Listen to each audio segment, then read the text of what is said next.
Hello and welcome back to Let's Learn English. I'm your host, Jessica. And I'm Daniel. Great to be here. So, Jessica, today we're tackling a topic that can be, well, a little intimidating for a lot of people, even native speakers. Oh, definitely.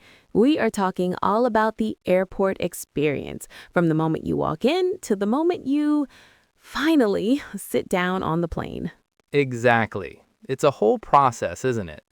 I have to say, I'm one of those people who gets to the airport like 3 hours early. I can't handle the stress of being late.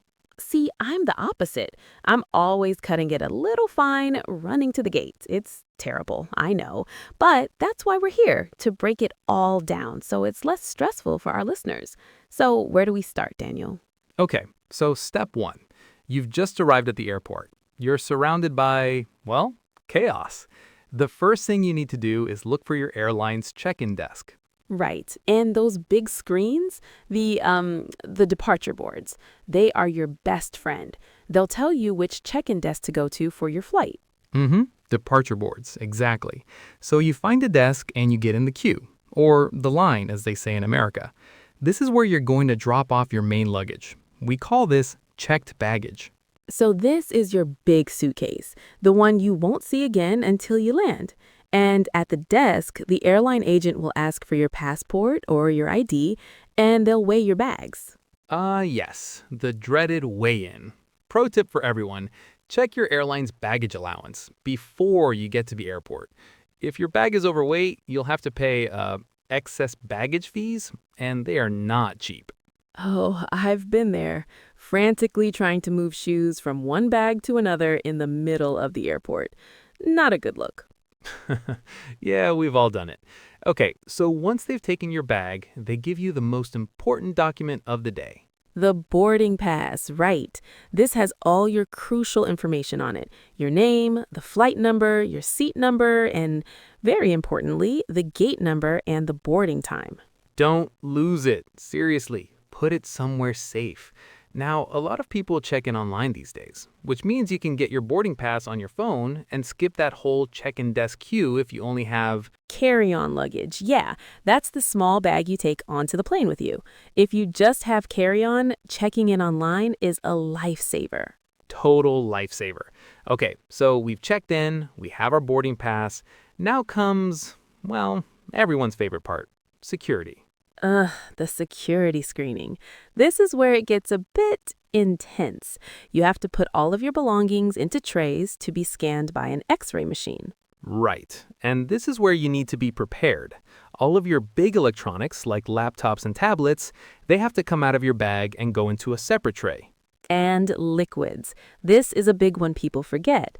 Any liquids you have, like shampoo or water, must be in small containers, usually 100 milliliters or less, and they all have to fit inside a small, clear plastic bag. Yeah, you can't just bring a big bottle of water through. They'll make you throw it away. I once forgot I had a full can of soda in my bag. The security officer pulled it out and just looked at me. It was so embarrassing. Oh no. So after you've put everything in the trays, you also have to take off your coat, sometimes your shoes, and walk through a metal detector or a body scanner. Yup, and if it beeps, you might get a pat down, which is just a security agent checking to make sure you're not carrying anything you shouldn't be. It's all just routine. The key is to just stay calm, listen to the officers, and try to have your things organized before you get to the front of the line. It makes it so much faster. So true. Okay, we're through security, we survived. Now what? Now you're in what's called the Departures Lounge. This is the big area with all the shops, restaurants, and, most importantly, the gates. First thing to do, look at your boarding pass again. Find that gate number. It might be something like A27 or B14. Then you follow the signs to your gate. Sometimes it can be a very long walk. Or a train ride. Some airports are huge. Once you find your gate, check the screen there to make sure it's the right flight. Then you can relax a bit. You also need to check the boarding time on your pass. This is key. It's not the same as the departure time. Boarding time is when you need to be at the gate, ready to get on the plane. That's a very important point, Jessica. The departure time is when the plane is scheduled to take off, but the boarding time is when they start letting passengers onto the plane. If you miss your boarding time, you might miss your flight, even if the plane is still at the gate. And if you have a lot of time before your boarding time, this is your chance to explore. The departures lounge is often like a small shopping mall. You can grab a bite to eat, buy a book for the flight, or do some shopping. Exactly. So when it's boarding time, the gate agent will make an announcement.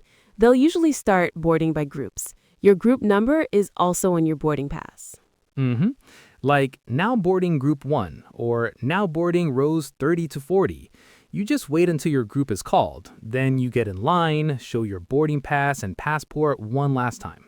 And then you walk down the jet bridge and onto the plane. You've made it. Find your seat, put your carry-on in the overhead bin, sit down, and relax. And that's pretty much it. It sounds like a lot of steps, but once you've done it once or twice, it becomes, sort of second nature. It really does. So let's do a quick recap of the key vocabulary we covered. We had check-in desk, boarding pass, checked baggage, and carry-on. Then for security, we had security screening, X-ray machine, and the rules about liquids and electronics. And finally, the departures lounge, your gate number, and the boarding time. Knowing these words will make the whole experience so much smoother. Absolutely. Well, that's all the time we have for today. We hope this has helped demystify the airport a little bit for you all. Join us next time on Let's Learn English. Thanks for listening. Bye for now.